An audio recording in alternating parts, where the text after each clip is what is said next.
अब next question में हम लोग आगे बढ़ रहे हैं। यहाँ पर टू कोसेंट्रिक मेटल शेल्स है, ठीक है। मेटल शेल्स है ना, ये इनर मेटल स्फीयर है, सेंटर हो, रेडियस स्मॉल है। ये आउटर मेटल शेल है, ठीक है, अगेन सेंटर हो, रेडियस स्मॉल बी। तो कोसेंट्रिक मेटल शेल्स हैं और उनके बीच में बेटा मीडियम भरा हुआ है। ये एम्प्टी स्पेस नहीं, इसमें मीडियम भरा हुआ है बच्चों, सुन रहे हैं? इसमें मीडियम फिल है और यहाँ पर जो मीडियम भरा हुआ है उसका रेजिस्टिविटी है, स्पेसिफिक रेजिस्टेंस कितना है, रॉ।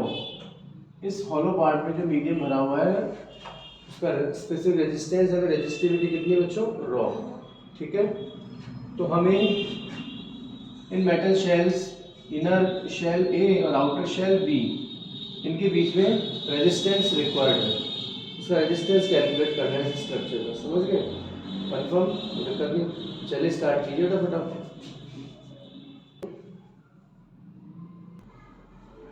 हाँ बेटे, तो देखिए स्ट्रक्चर आप देख चुके हैं।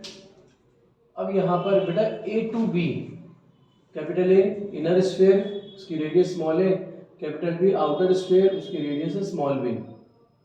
अब इनर स्फीयर और आउटर स्फीयर के बीच में रेजिस्टेंस चाहिए आपको, और इसके बीच में मीडियम जो भरा हुआ उसकी रेजिस्टिविटी कितनी है, रॉ। तो देखिए ध्यान दीजिए, हम लोग सबसे पहले एलिमेंटल पार्ट कंसिडर कर ले इसमें। तो सबसे पहले हाँ बेटा, तो इनर स्फीयर ए और आउटर स्फीयर बी के बीच में आपने एक एलिमेंटल पार्ट कंसिडर किया।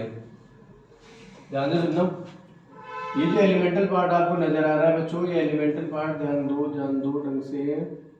एलिमेंटल पार्ट आप देख ही रहे हैं, मतलब इस एलिमेंटल पार्ट की रेडियस कितनी ली मैंने, एक्स। एलिमेंटल पार्ट की रेडियस कितनी ली बच्चों ने, एक्स। एलिमेंटल पार्ट की थिकनेस मैंने क्या ली, डी एक्स। इस एलिमेंटल पार्ट की थिकनेस मैंने क्या ली बच्चों, डी एक्स। कोई एक्सक्यूज, कोई दिक्कत वाली बात नहीं, ध्यान देना। तो इस एलिमेंटल पार्ट का रेजिस्टेंस निकालना है पहले अपने को, ठीक है। स्मॉल अमाउंट ऑफ रेजिस्टेंस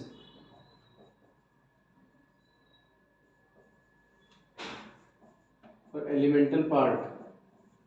तो इस एलिमेंटल पार्ट का रेजिस्टेंस निकाले अपन। तो देखिए बेसिक वही है, R is equal to rho L upon ए।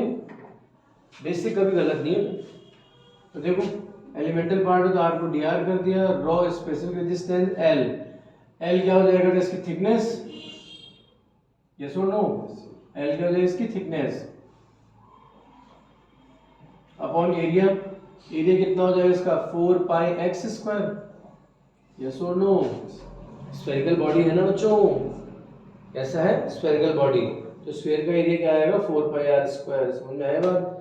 अब यहाँ पर क्या होता है, जनरली बच्चे क्या करते हैं, pi R square pi X square ये कर देगा, ध्यान देना। तो बच्चों ये पॉइंट क्लियर है। अब देखिए आपके सामने बिल्कुल लल्लू सा क्वेश्चन है, बिल्कुल सिंपल। तो देखिए रिजल्टेंट रेजिस्टेंस की बात करें कि यहाँ पर वेरिएबल के नाम पर एक्स इधर और इधर कांस्टेंट है। तो रिजल्टेंट रेजिस्टेंस क्या आ जाएगा, इंटीग्रेशन ऑफ डी आर, तो रॉ अपॉन 4 पाई, ध्यान दो रॉ अपॉन 4 पाई कांस्टेंट है, बाहर करिए इंटीग्रेशन, तो x power minus two D x, x power minus two D x, yes और नो।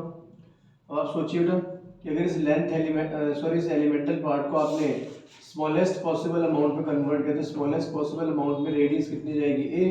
तो एक्स की मिनिमम वैल्यू क्या हो जाएगी बच्चों, ए। और इसी एलिमेंटल पार्ट को अगर आपने एक्सट्रीम बाउंड्री पर ले गए तो एक्स की मैक्सिमम वैल्यू क्या हो जाएगी, बी। तो एक्स कहाँ से कहाँ तक चेंज होगा, small A to small B, yes और नो।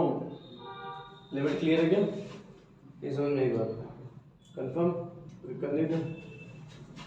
तो r is equal to rho upon 4 pi x power n, तो x power n plus one, तो माइनस टू प्लस वन, तो x power minus one upon minus one, A and B, okay बेटे। r is equal to minus rho upon 4 pi, minus rho upon 4 pi, x power minus one को क्या लिखा आप लोगों ने, 1 upon x, A and B, minus row upon 4 pi 1 upon B minus 1 upon A. Okay done. Minus sign को वापस shift कर दें अंदर, तो rho upon 4 pi 1 upon A minus 1 upon B. R is equal to rho upon 4 pi, LCM ले तो ऊपर क्या रहा, B minus A upon A into B.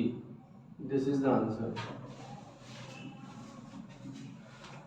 तो rho B minus A upon 4 pi A into B. Done. तो आप सोचिए, वापस से बेसिक्स को याद कीजिए। आर इज इक्वल टू क्या होता है, रो एल अपॉन ए, ये होता है ना। देखिए रो अपनी जगह, एल मतलब लेंथ। अब आप खुद सोचिए, अगर बेटा मैं करंट, देखो सोचो अगर अंदर मैं सेल और बैटरी लगा दूं तो करंट यहाँ से इनपुट होगा, स्फीयर ए से इनपुट होगा, स्फीयर बी से आउटपुट होगा। तो ए से बी तक जब जाएगा तो बेटा रेडियस मतलब जो लेंथ है वो कितनी हो जाएगी, outer radius minus inner radius. भाई सोचिए, ये तो इनर स्फीयर है और ये आउटर स्फीयर है। अगर करंट यहाँ से इनपुट और यहाँ से निकलेगा तो लेंथ क्या हो जाएगी, बी माइनस है। तो लेंथ कितनी है, बी माइनस है। अपॉन स्ट्रक्चर क्या है, स्फीयर, स्फीयर का एरिया क्या होता है 4 पाई आर स्क्वायर।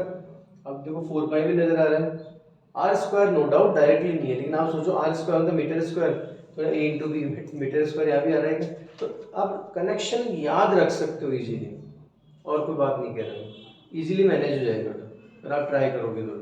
ठीक है। अब बेटा ध्यान रखना, करंट इलेक्ट्रिसिटी में याद रखना बच्चों कि ये जो स्टैंडर्ड रिजल्ट है ना, इसमें हमारा बहुत ज़्यादा टाइम नहीं जाना चाहिए, क्योंकि इसमें आपके पास अभी जो टॉपिक्स आने वाले हैं उनमें रेजिस्टेंस कॉम्बिनेशन, फिर KCL, KVL, किरचॉफ्स लॉ के यूजेज, फिर उसमें नोडल एनालिसिस का यूज़ करके भी आप लोग काम मिलेंगे।